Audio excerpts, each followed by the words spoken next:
Good morning, ladies and gentlemen. Welcome back to the show. Good morning, all. Actually, wait. This is a late night show. Good evening, everybody. How are we doing? How are we feeling, ladies and gentlemen? Welcome back. And today we have another banger show for you, of course, with a range of random topics that come to my head as I'm speaking on camera. And I don't know if you can tell. I don't know if you can see.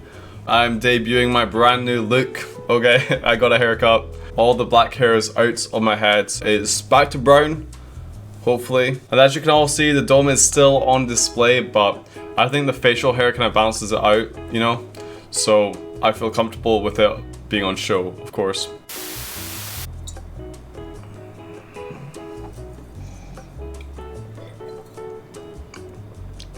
Yes, we have water today as our drink of choice. This is not Double O on the Low, of course. This is the Double O Late Night Show, but you know, I still like to have a drink by my side while I do this show. The shows have been very inconsistent as of late. We had a good run, you know, we did have a good run of Double O on the Low to Double O Late Night Show back to back to back. But things have kind of slowed down. I've been away. I've been out of the country for a lot of May. And will be out of the country for even more in June, also at the start of July. But so at the end of July, videos will be more consistent. I don't know if you can tell, but I'm a little sick. I was just in Tenerife and I got a cold, so I've not really been feeling my best, you know. I was in bed a lot of yesterday, just kind of chilling. And when I'm kind of just chilling, I come up with, you know, I have a lot of ideas. And one of those ideas was, a lot of people I know have been talking about dating apps. And I've never really used dating apps and whatnot. So I decided, when I was sick last night, okay, I made a Hinge, oh wait, I can't even say it. I made a Hinge profile, okay. And I'm very proud of what's on there.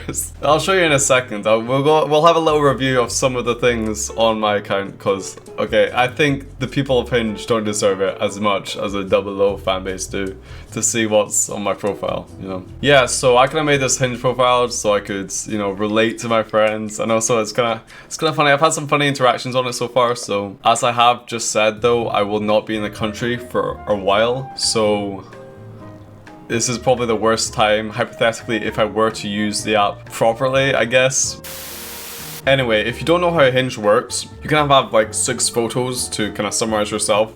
I went with 5 photos in a video because, well, you'll see, you know. There's also like an option to do a voice prompt. I noticed not a lot of people use voice prompts. You know, in my brief exploration of the app, I haven't really come across a lot of voice notes.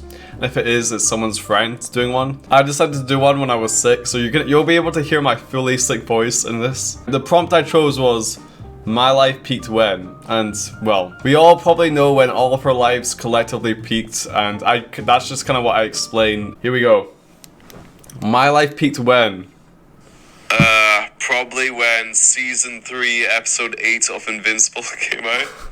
That was a great moment. As we all know, it was peak fiction. Amen. I watched it on my couch with my flatmate, and I have to say, it was a great experience. Maybe it could be a first date. You know, we watch every season of Invincible and the Anatomy of spin-off, you know? So maybe you could experience peak as well. Yeah, there we go.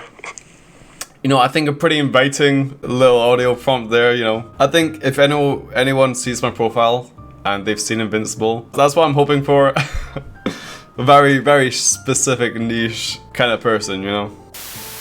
Another great video that needs context, I'll provide some context for it, which I've never talked about actually, is a video from Vietnam when me and my friends went there last year. You know, we were out one night in Hue, a couple streets down from the night walking street, if I remember, that's what it's called. If you know Hue, you know what I'm talking about. We were walking down to this hostel down the end of the street to get some beer, you know, and play some pool. I heard they had pool, so we were going there to play pool. And we get summoned by this random guy with a cart. He calls us over, he's like, boys, come over here. And we're like, okay, let's see what this is about. It's just a guy with a cart and a little fridge under it. And you know, technically it is a bar. You know, you can review the place on Google. And they have some beanbags set up around. So the setup is pretty cool, actually. It's a pretty cool setup. So we decided to have some beers there because the main attraction's really calling our name. At this bar, it wasn't just the beanbags and the guy with the cart. They had massive speakers, you know, blasting out music. And they had a microphone kind of connected to the speakers, where these guys were freestyling in Vietnamese over like random beats and stuff. And this video was taken when we sat down, and one of the boys had gone to do a beer run and get us around. One of the guys who was freestyling handed me the mic because I was sat like closest to him, you know? And that's the context you need for this video, and this is what happened. Okay. Alright, you ready? It's Double Low. Back here again. You know my flows. They're a 10 out of 10. Hey, Double Low. I'm back on the go. Gonna pass the trolley cause I kinda wanna go. Hey! Back to Double Low. You know, in the moment, it was kind of disappointing for me because I thought when I was going to pass the mic to Charlie, he was also going to snap, as he's one of the best rappers of our generation. It was kind of disappointing for him to just pass the mic directly back to me, but hey man, that's that's hip hop.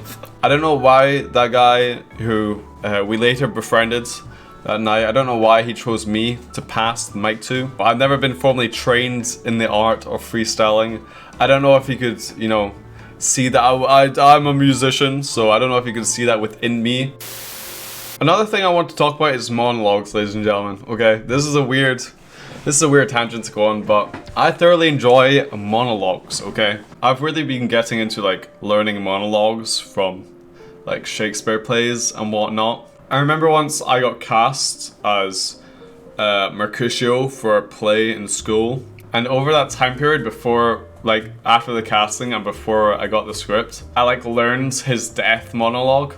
Sorry, spoilers for Romeo and Juliet, I should say. Yeah, Mercutio dies. Okay, yeah, it's a little spoiler there. Sorry if you don't know Romeo and Juliet. I'm sorry about that, but you should know Romeo. Okay, I'm not gonna talk about this. Okay. Anyway, I learned that monologue. Okay, and then I got the actual script. Right, it was like 3 lines of the monologue were in the script, you know. So I was like, oh. Well, I know those 3 lines already, you know? I do remember a couple of lines. That's what I like about learning monologues. You also remember like 1 or 2 lines from it. Like, a curse of both your houses or something like that. Oh man. I have trauma from that play actually, because I died, I got stabbed, and then the people who were meant to carry off my body like just left the stage and forgot. So I just kind of lied on the stage for like what felt like 5 minutes, but it was like 20 seconds. And I was just holding like in my gut, like trying not to corpse, you know. Actually, saying that is kind of funny, trying not to, you know, like try not to laugh on stage. But I guess I was a corpse, so if I corpsed as a corpse, that would have been extra bad, you know. Little theater kid joke for you there, if you know, you know. So yeah, I want to learn more monologues randomly just for the fun of it, you know.